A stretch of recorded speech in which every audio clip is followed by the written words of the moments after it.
career counselor at Owyhee High School, located in Meridian, Idaho. And I am the co-host, well, I am co-hosting today, but I'm the co-chair of PNACAC's Professional Development Committee. And my co-host, Brittany Smith, out of University of Montana, couldn't be here today, but she sends her hellos, and sorry that she's missing this meeting today. Those of you who have joined these presentations before, like in years past, you had joined us in a webinar setting, and unfortunately, PNACAC had to drop that license due to the cost. And so this is a meeting, which means that you guys will please, if you could mute yourselves and your cameras, that would be helpful. Well, mostly you don't have to mute your face, but if you could mute your voices, that would be helpful to us. There are about a little over 100 people that are going to join us today. So we're going to utilize the chat for questions versus you unmuting yourself to ask a question.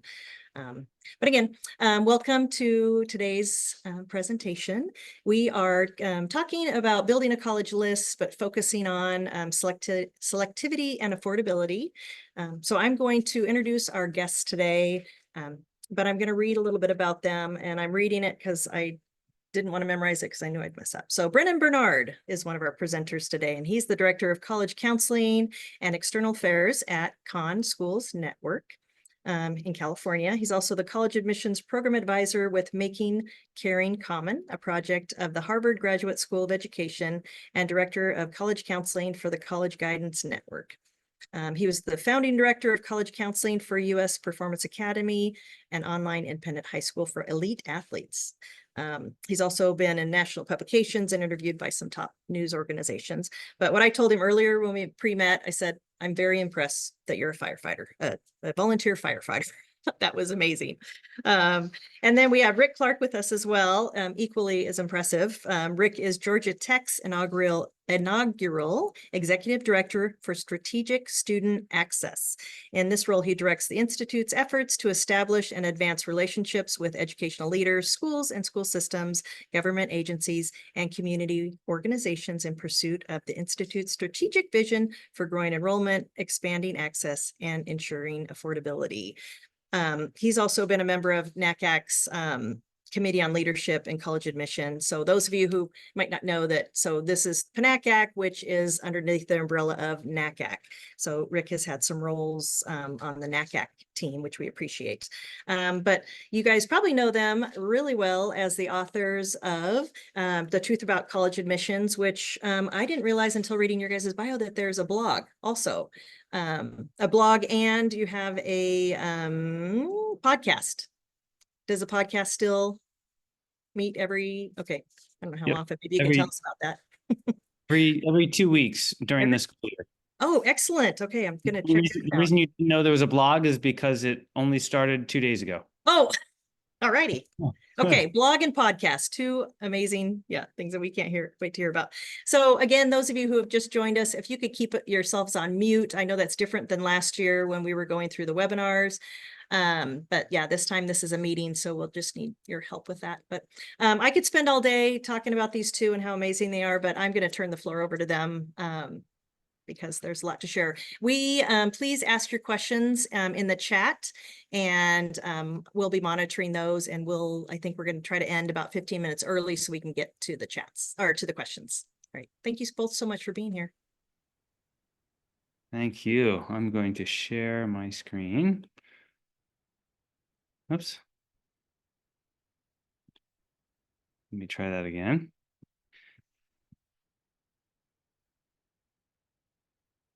All right. There we go.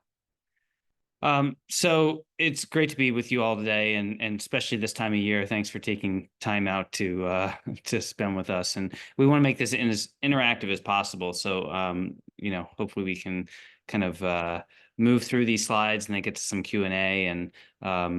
And so what we always like to start with is this kind of idea of gratitude, and especially this time of year. We are so grateful for all the work you do, and we'd like to take like just 30 seconds, and what we'd like is for everyone on the call to send a text or an email or something like that to somebody in their lives, just expressing gratitude. So just a message of appreciation, could be a sibling, could be a family member, friend, student, whatever. Just saying and being specific, like, I appreciate you because this. I'm going to do it too.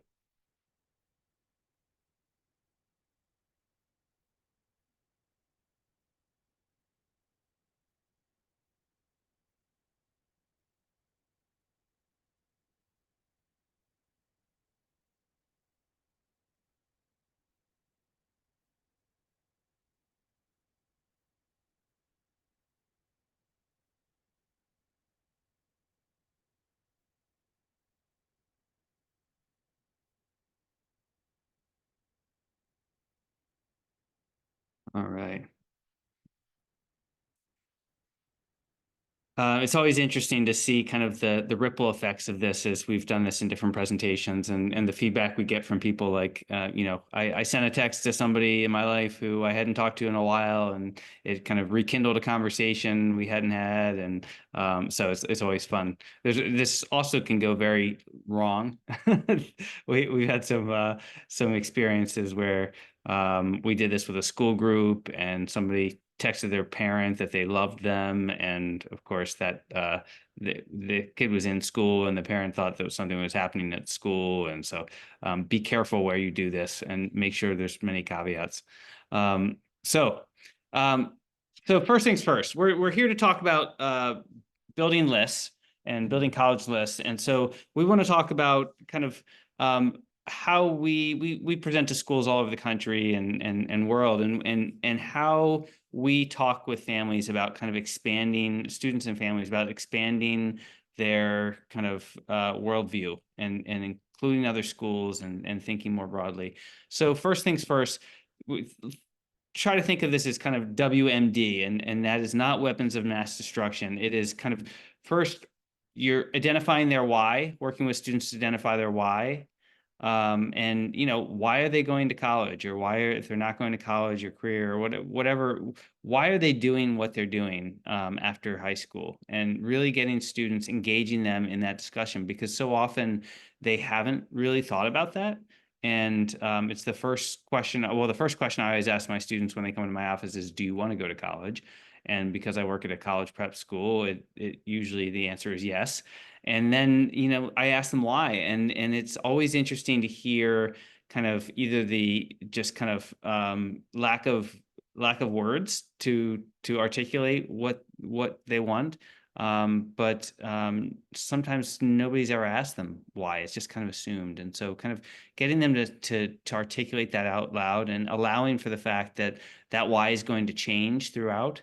But really having them write that down. And then also we have some of these we have a exercise in our book around this, but getting a student to really identify their mission.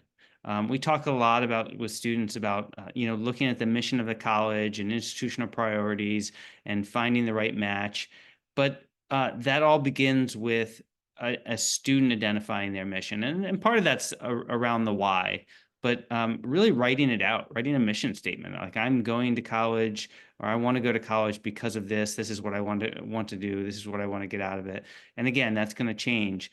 And then the discussion piece is, and Rick's going to talk a little bit about this more, is really discussing it within our offices, but then making sure that students are engaging in their families, their supporters, whoever their team is, and engaging in meaningful conversations around this proactively. Great. Well, Rick Clark, Georgia Tech. I see that Brennan was the only other person on this call that got the memo about wearing a blue shirt. So I'm very disappointed in the rest of you for not, following directions and showing up wearing the same shirt we were. Anyway, I think that this is, if it's attributed to Emerson. Whether or not that's actually accurate, I think has been debated. But I actually have this framed, and I keep it next to my desk. To just be reminded of why, why I'm doing the work that I do and what it is that, I'm kind of trying to live for. I think as Brennan said, it's a great question to ask to students, but also to parents. Like, what is your mission or what is success? If you're working with a junior or even a senior, let's say at this time of year, interesting to challenge them to imagine themselves a year out. Like, what would life look like if everything goes well, if everything goes your way, what would that look like? And just to give them a blank screen or a blank page and let them either write sentences or bullet points or just some words out to see what that would be. Similarly, I think for parents, the same thing is true, to ask them, what is success, for your student or for your family? What would be success? And without any prompting, to just hear back from them in some of those initial meetings, like if everything were to go as you would hope, what would that look like? And what would that look like from a financial standpoint? What would that look like from a post-secondary college options standpoint, et cetera? So going to the next slide, I think that it's also interesting to ask, parents, like, what do you feel like is the biggest gift that you can give your student during the college admission experience? And again, unprompted, you'll get a variety of answers.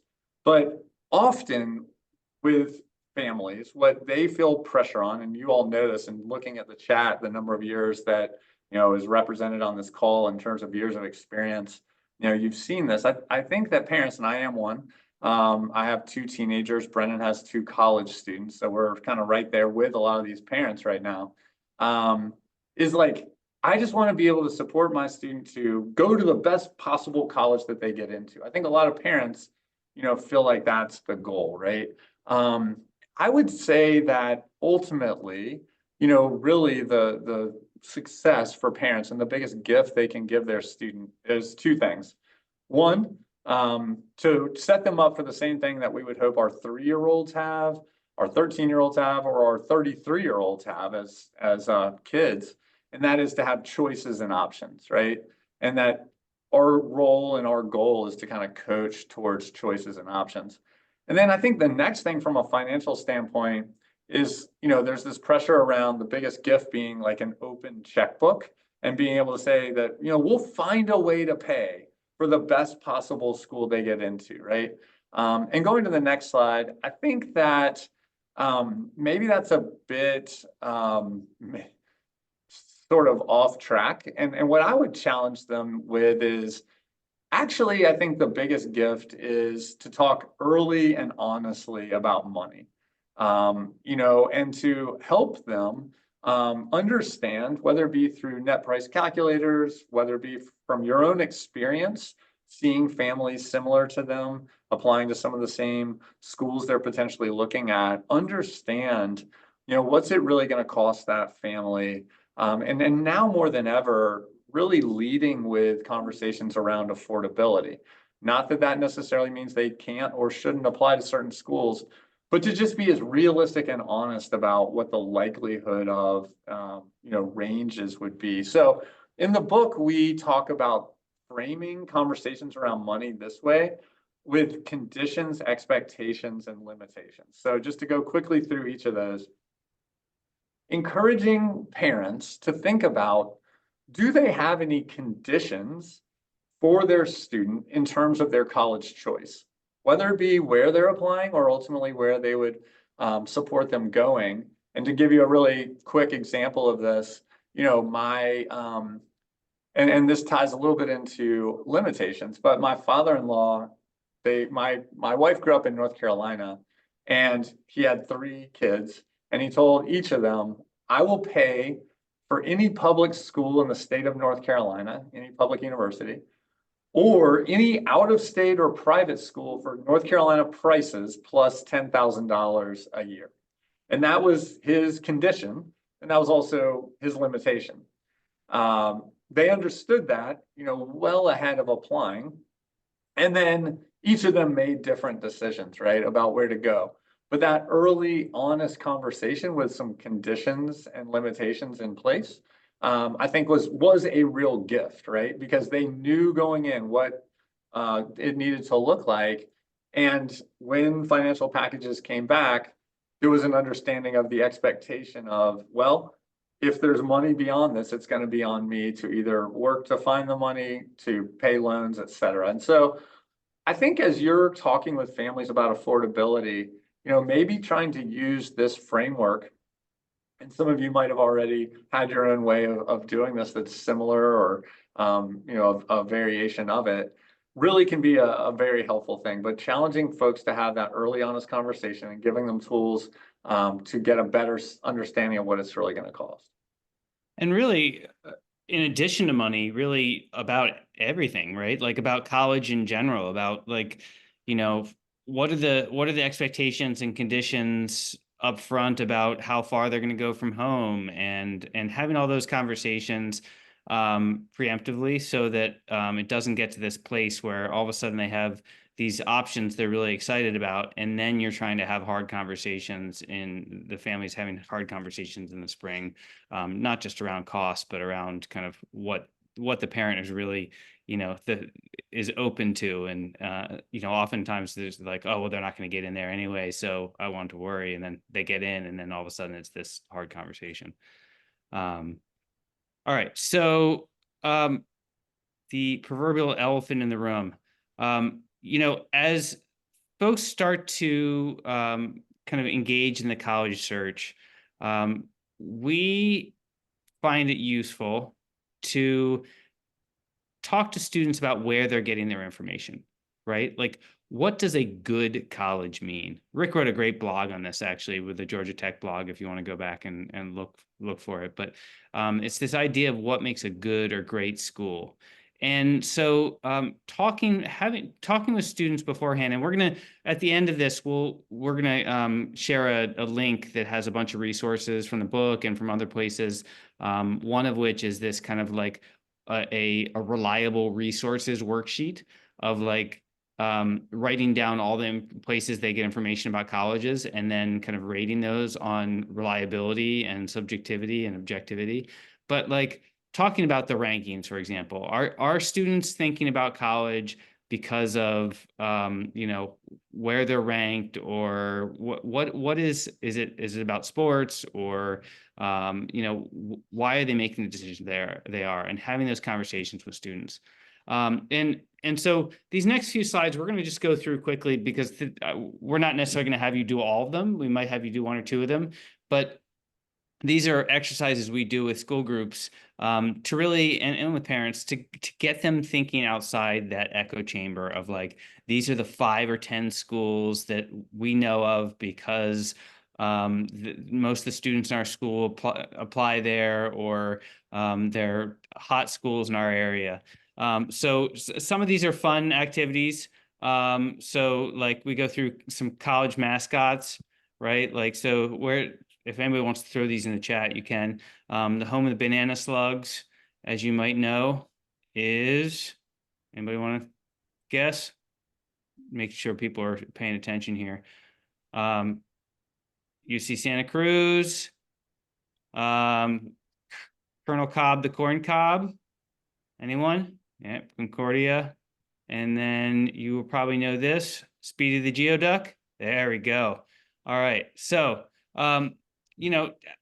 like getting them engaged. The other thing we do is have them list out five colleges and universities that first come to mind. Like, what are the first, this would be like in a college workshop or something. What are the first colleges and universities that come to mind? Have them list those, right? And then go back and say, like, why are those 5 on their list? Like, where did they hear about them? Did they know somebody that went there? So starting to get them to identify kind of like, okay, why are these in my kind of echo chamber? Why are they there? Then another thing we have them do, and we'd like people to try this. So we have students identify 5 brands, and you can just do one. Let's just try this with one. So think of a brand or a company that you interface with regularly. like maybe it's a brand you really like, or that you hear about a lot, or just kind of in your worldview. So think of that brand, and then Google, assuming you're all at your computer or on your phone, Google, you know, the name of the brand, and then the CEO, and look for their like the Wikipedia page or whatever like that, and see where they went to college.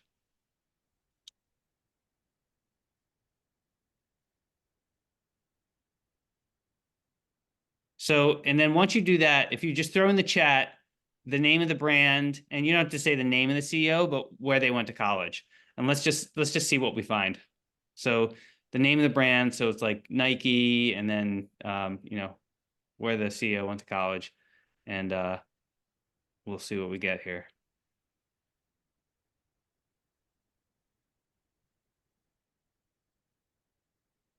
Here we go.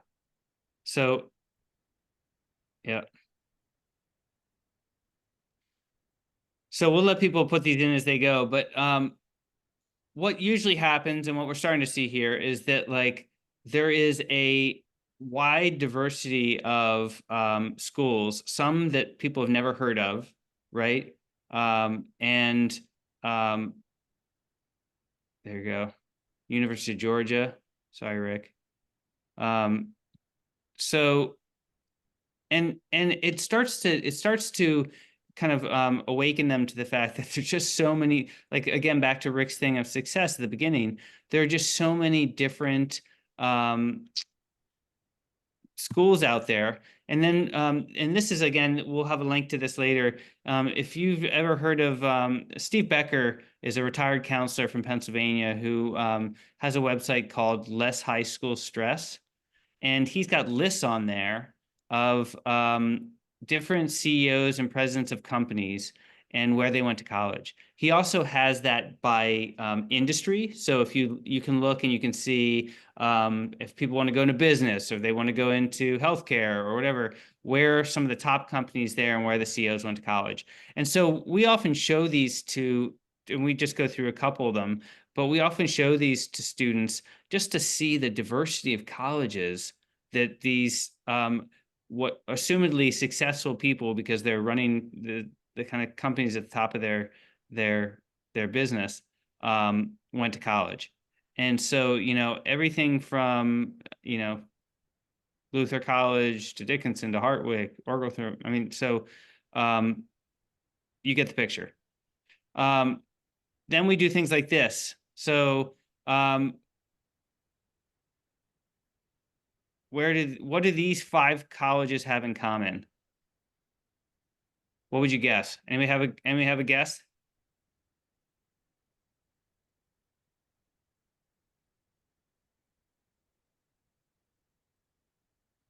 Nobody.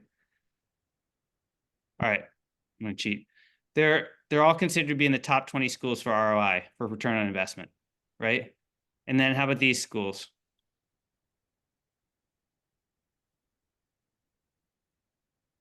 Okay, so those are all considered to be in the top 20 schools for economic mobility. So a lot of these, again, are schools that folks have never heard of, some they've heard of, but just, again, trying to get them to think outside their worldview. And then, you know, some of it's just fun facts like this, and I'm just going to go through these. You know, just, again, trying to get them excited about school, but also about thinking about different types of schools. Famous alma maters: Morehouse, Cal State, Long Beach, Tennessee State, Steph Curry. This is the one everybody always knows, like hands down. Like they might not know where Dr. King went to college, but they know where Steph Curry went to college. All right. So, and then this is a great slide from the Chronicle of Higher Education, which is kind of importance of different experiences in college. And you see college reputation at the bottom. So again, this is when you think about selectivity and success and outcomes and all of that, it's trying to get students to kind of dig in and kind of combat that kind of cultural norm. And you will have access to these slides. Yes, absolutely. All right. Rick, do you want to talk a little bit about, start with the AI piece? Yeah, I'll give it a shot. One thing, you don't need to go back, but I did want to go back real quickly and touch on where you were talking about having students list 5 schools that come to their mind. And then, as you said, sort of why or how did that come to be? Also interesting to have parents do the same thing. Either 5 schools that come to their mind, or 5 schools that they're sort of hoping that their child will apply to or visit, let's say, or consider, and asking them also to say why.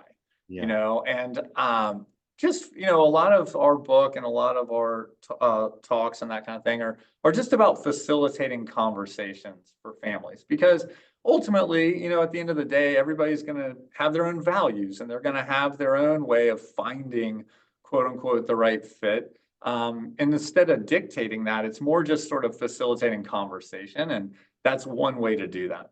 Yeah, and I'll just add one more that we sometimes have done with families is, or with students is, identify 5 people who you respect most in your life, or that are most meaningful to you, and then list where they went to college. Yeah. A lot of times they don't know where they went to college, which is a point to be kind of stick a pin in to begin with, but then also just to see if they went to college and where they went and that as well. So on AI, I guess just a couple quick things here. I mean, Brennan's going to walk you through some prompts and some exercises and tools. But one thing I just wanted to say is, if you haven't spent much time yet, just starting your day by opening ChatGPT or another large language model, I just want to encourage you to kind of get in the practice of this and use it for a variety of regular life events, right? So we're going to Nashville this weekend for a wedding. And, interesting to just put in there, like, what are 5 things to do in Nashville with, family members from 8 to 80, and to just get some suggestions from that. Or the other day, I was looking to make something for my family for dinner, and I was like, here's 8 ingredients I have. Can you give me some suggestions of meals I could make, right?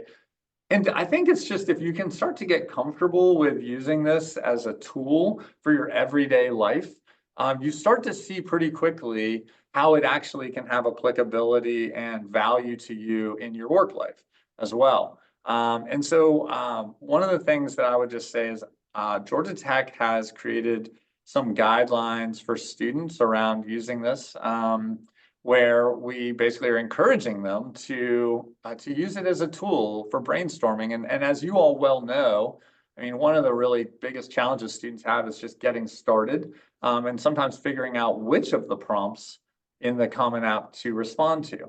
And I think AI, ChatGPT is one option, is a great way. If a kid's thinking about 3 of the prompts, let them type in some of the things they might write about and see if one sort of resonates with them.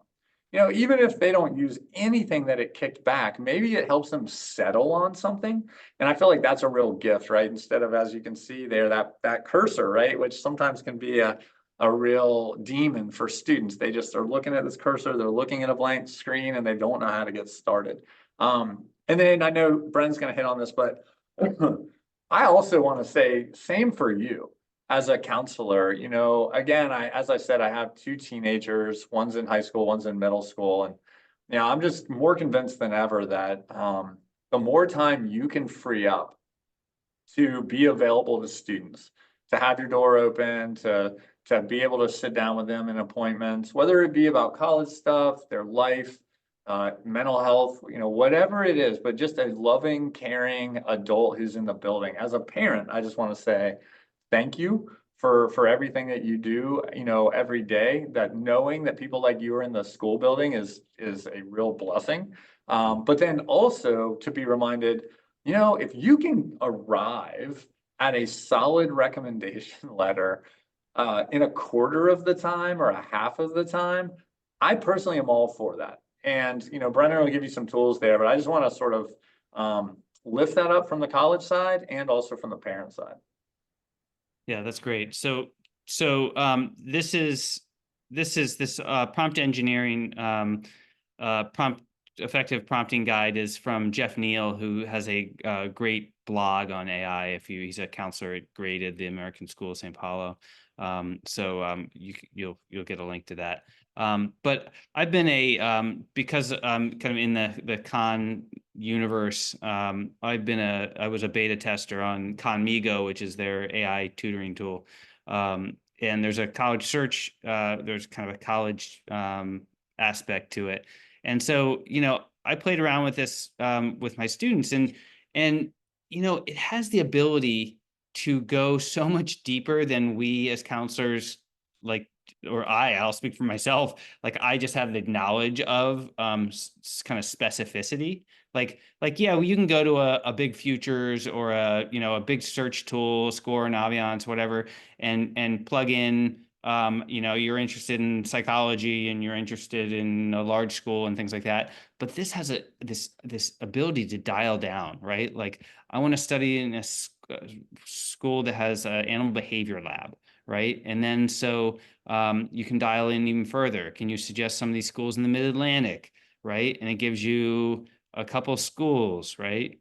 And then are there any smaller schools? So, a lot of those, if you look back, a lot of those are either bigger schools or more selective, right? So are there smaller schools that have higher acceptance rates? And it gives you a list. And then, you put in some of your other criteria. Are there any of these schools known for a strong sense of community? And it gives you kind of an example of why. And some of it's pulling from their marketing. And so, you take it with a grain of salt, as you do with every tool. But, and then, you can just kind of my daughter's a rower, right? And so okay, if I want to row crew in college, which of those schools has a team? And so you can really quickly get so much information that it would have taken a long time to kind of dial in on. And then this is also their craft a story, like Rick was talking about, kind of essay writing. This is all about essay writing and can you help me craft a story and the brainstorming. And then so this is another tool, and maybe I'll stop sharing my screen and I'll show you the actual copy, and I'll put this in the chat because this is we just launched this at College Guidance Network where I work. We just launched this Tuesday. And this is Ava, the AI counseling assistant, and they're allowing 1,000 counselors to sign up and use it this fall for free and really explore it. And so so it's all trained on experts. We've had shows for 4 years, and we've done recordings with college admission officers and counselors and everything like that. So instead of going out to the Wild West of the internet and LLMs and all this stuff, it's all trained on our colleagues and the wisdom they brought to this. And so let me see if I can let me see if I can bring it up and just show you how I've been using it. So here is the platform, and this is Ava. This is the AI counseling assistant. And if you had a class period with students and you wanted to create a lesson plan for building a college list, so I just put that into the chat bot here. I think it might have timed me out.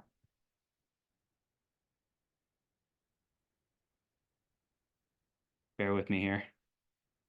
This is what happens when you try to do things on the fly. Are you seeing my screen, Rick? I was gonna say, I only see you, No, not right now. Oh, well, that's which is sorry. perfectly fine, by the way. Thanks. Here we go. I will bring you all in on the story here. Okay, so we got you now. okay, so here's here's Ava, here's the platform, and so if you were to go into this AI chatbot, again, that's trained on experts, and say, create a lesson plan for building a college list, right? I mean, it gives you a whole lesson plan that you can do with your students. It gives you videos for from different videos of quotes from different college admissions officers about building a list, activities. It gives you assignments. It gives you videos to how students might work on building a list, PDFs with information. So I mean, again, these are just ways that I think that AI will really transform our work. And like, instead of sitting in my office trying to plan that out and like, okay, what am I going to do for this college counseling period that I have coming up with my students? Like, how do I build that out? I can just have that do it, and then spend the rest of my time with my students doing the work that I want to be doing. All right, so I'm going to go back to. Sorry, one sec. Go back to our presentation here.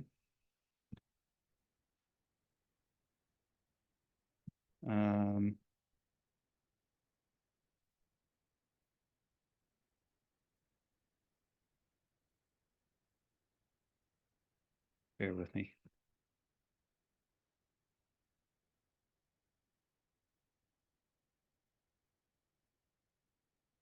Got it. All Yep. right. Okay, here we go. All right. So just as we wrap up here, here are some worksheets from our book that are, again, we'll share this all with you. And while we know how much students love worksheets, these can be really kind of hopefully engaging exercises they can do as a family or in a class or things like that. Some of it's around kind of balancing their list. Some is about just kind of initial identifying some of the things they value and are interested in. Then the final piece, and there's this is a list, this is a link and a QR code to these a list of these resources. But then these are some just other places that we found useful for students as they start to build a list, whether it's using net price calculators or going to things like pay scale or degree choices to look at ROI and outcomes. Lopper is and I never know if I'm saying that right, if it's Loper or Lopper, but it's a kind of a interactive app that students can kind of enter in what is important to them. They get a bunch of questions. It's kind of like a dating app where they swipe right or left. But the cool thing about it is it presents colleges to them without the name. It's a description of kind of what the characteristics the college has. And if they swipe right, if they accept that college, then it reveals the name, which is kind of cool way to do it. So, and then colleges that change lives, great place to start. And then less high school stress, as we mentioned earlier with Steve Becker and his list. Rick? All right. Yeah, just so as we close out here and take it over to questions, I wanted to I guess give my PSA, something I just try to say as often as possible. And that is, back to messages for parents. And since you all have access to so many of them, I just want to continue to encourage them to talk to far fewer, if none actually would be ideal, parents of other high school students about college admission, and more parents of current college students and recent college grads about college admission. Because what I find, and increasingly this is true now that my son is actually in high school, my wife is coming home saying I heard at this soccer game these people talking about college admission, and they have it in their head that blah blah blah, and it's always like there's like a kernel of truth and then it goes wildly inaccurate, and it just sort of breeds stress. And, you know, even today, I was running with a friend of mine this morning, and I was telling him about how proud I am of my daughter for running in this 5K and getting a certain time, right? And his immediate thing back was, oh yeah, my daughter ran and it was like 4 minutes faster than that or something. I'm like, you know what? Forget you, man. I'm not even going to talk about this anymore. Because I'm still proud of her, right? And that is where she is with her running right now. And she's been doing a great job to get there. And so I just want to continue to encourage you, whether you're in these workshops and just talking with parents, like the more you can get parents of current college students in front of them, or your kids who have gone on and can tell their stories back, whether it be videos, whether it be panels, whether it been them coming home for their break and parents doing the same thing, to remind these parents that like it effectively does all work out. And the more you can give them that vision and that belief, I think the better. So I just want to kind of close with that. Yeah, that's great. All right. So let's so this is, if you want to we mentioned the website well, there's our website, but also the newsletter. If you want to receive our newsletter, which we're doing every month, feel free to you can use that URL or that QR code. All right, so I'm gonna give people a minute or two to take that down if they want, and then we'll take the slide presentation off. But again, feel free to throw your questions in the Q&A, and I guess we have one here from Vanessa. In about a month, my students will lead a meeting we call the pitch or the list, where they'll explain to their parents and me why each school is on their final list for submission. Do you do this with your students? What are your thoughts on this kind of activity? I love that. I've heard a bunch of other schools that do that. I have not done that. But I think it's kind of like a defense almost, like why, you know, explaining their why, right? And that's a great activity. Thanks for sharing that, Vanessa.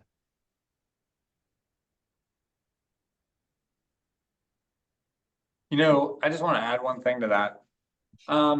We have a friend, a guy I actually used to work with here at Georgia Tech, who created something that we kind of brainstormed over many early morning coffees long ago, and he switched over to the high school side and tried this what he called sort of the blind college fair, where schools come to the high school and they don't put their banner out, and students come around and just they have conversations about the school without the student knowing which high school or which college it is. And then ultimately, you know, they can reveal it later, but it allows students to ask better questions about what they're really interested in looking for, and think with an open mind without the name of the college behind it of, does that resonate with me?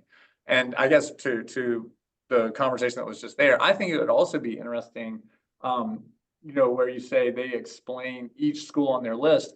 You know, maybe what they do is they're like, okay, here are the 4 schools I'm really interested in. They don't name it, and they just talk about it without throwing out the name, because that also, I think, I mean, they can later reveal that if they want to and later talk about it. But I think that also is helpful to at least start with, not because of these things. Like, let me walk you through this school, the culture, the people, what I've learned about it, without like starting with the name right away. Yep. And I put a link to that back in 2018 when you introduced me to Danny, and I wrote that forward piece about that blind college fair. Yeah, cool. You know, we don't have many questions, but I'm wondering if they're feeling like me, where I've written down so many tips that you've shared. So could be that we're just all just ready to just go put these into practice or look into them some more. I loved AI for list building. Never even thought about it. Even loved AI for recipes. That's another Oh, little try it. It's actually kind of amazing. It's like, and look, it's just like anything. You're like, well, maybe not exactly that, but you know, again, this is the idea: is you get back some ideas and then you work with that, right? Just like if we were, Ray, if we were to have a conversation about something I was thinking about saying in a talk or writing, and you were like, well, that sounds good. Maybe you could, you know, try this. Like, it's just feedback, and I think we all need that, right? Yeah, love it. I have a few questions that have popped in. Do you have advice? Do you have any advice about talking to parents about talking to parents about, go ahead. About the rankings that are coming Yes, we out. saw that. You Mhm. know, like, Okay, we're gonna have to add an hour to this presentation now. Let Brennan get on his Yeah, soapbox. don't get me started. I've written probably 5 or 6 pieces Mm. before about this, and just like it's just I think giving them data, right? Like that one of those links that on that resource list was the challenge success was a fit about rankings. It's got some great data in there about engagement in college being the primary predictor of success and not rank of college and stuff like that. So I mean, I think look, I think there's only so much you can do to push back against it, because ultimately if somebody's that far down the road, they might just not be able to be convinced. But I think you just present as much information as you can and data from your school or from just overall, and try to kind of push back as much as possible. I mean, like, you know, Rick talks about this at Georgia Tech, and like how the acceptance rate at Georgia Tech over his 20 years there has dropped substantially. And are they getting a better education now than they were 20 years ago? And the ranking, you know, they've shot up in the rankings, and is the education that much better, right? So Yeah, I mean, I think too, you know, in having a conversation about the rankings, like, you know, we've talked a little bit about, you know, what would be your methodology? Like, how would you evaluate a college? And then how do you think colleges are evaluated? And I think when people start to find out and understand like what goes into creating the rankings, they're sort of shocked that a lot of it is actually not quantifiable. It's more about people's opinions and probably limited knowledge of those opinions too. Rick, there's a question here about you know, like college search for middle class families who will not qualify for need-based aid, and what advice for searching for schools with a reasonable price tag. You know, a lot of times that's looking at schools that might be below like a student's profile, right? That like their accepted student profile is below, and they're likely to get more significant scholarship aid. Or just looking at schools that have a lower price tag. I mean, if they're not going to qualify for need-based aid, then really kind of shopping around that way. Yeah, I mean, I had an opportunity recently to talk with a Senate help committee a little bit about college admission and affordability, and you know what's out there for families right now in terms of net price calculators and where those are helpful, but then where there's so much opportunity for those to be more accurate and more robust. And some of this is going to include tying some systems together, but I was encouraged actually to hear a little bit about some of the work that's actually already being done between the Treasury and Department of Education to make that a little bit more accurate going forward for families, outside, of course, of what exists already: college scorecard, net price calculators, My Intuition. Some of you already know that site, but there's some of those that can help families in that regard. Curious if you could comment on SAT and ACT on the West Coast. I mean, test centers did not reopen after COVID. Do you expect any changes? I mean, again, we could do a whole nother webinar on this on testing, but yeah, you know, I just heard that some of the Bay Area they reopened some test centers. They've added some test opportunities back, but I mean, this is kind of like it's not just the West Coast, the East Coast is having it. And I mean, I don't see any changes happening anytime soon. It's really unfortunate, and I think it's going to be an ongoing conversation within the profession. There was one on community colleges. I might have missed another question. I apologize, but I do see one on community colleges as a starting point, where there's sort of a stigma around that for students. I would say, and this is something that, you know, possibly kind of always power in numbers. And so something for you guys to consider as a organization. But, you know, when you're in a high school and you have students who have gone that route before, I would say that there's a lot of, you know, value and power in that, in bringing back alums from your high school, the community who did go that route. And then similarly to what Brennan put up earlier about finding quote unquote successful people who did that. And, you know, and it actually isn't that hard to find. I mean, it's interesting, right? Because ultimately people have where they ultimately graduated from in a four-year university, but usually by getting through bios, you know, you can find that they started at community colleges, because a lot of these people are actually quite proud of that route. And so I think there again, if you can find some exemplar, you don't need many, even just 3 who may have gone to a community college in your state or generally your region of the country, and throwing that out, I think can be powerful and helpful. Absolutely.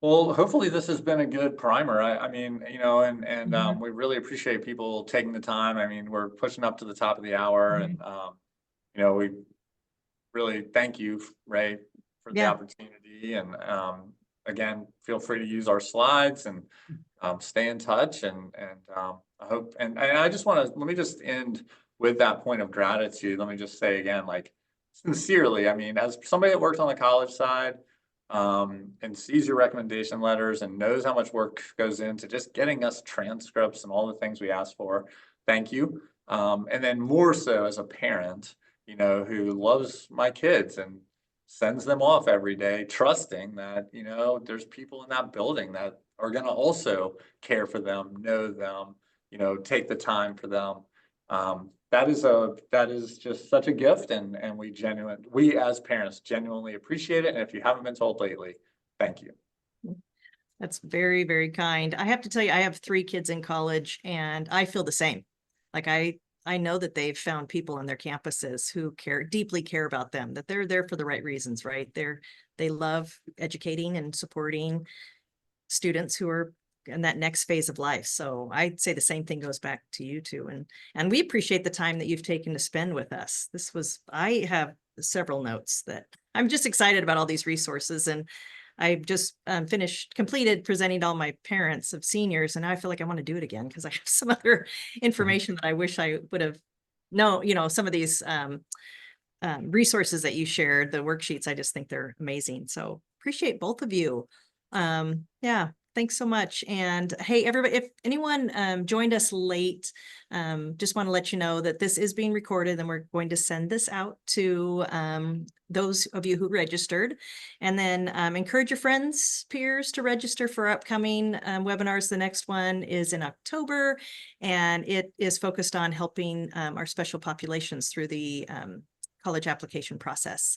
And so our presenters will be from the TRIO Educational Network from the Pacific Northwest kind of region. So the great presentation coming. So thank you again, Rick and Brennan. We really do appreciate you. Thanks. Thank you. Yeah. Take care, everybody. All right. Have a great day.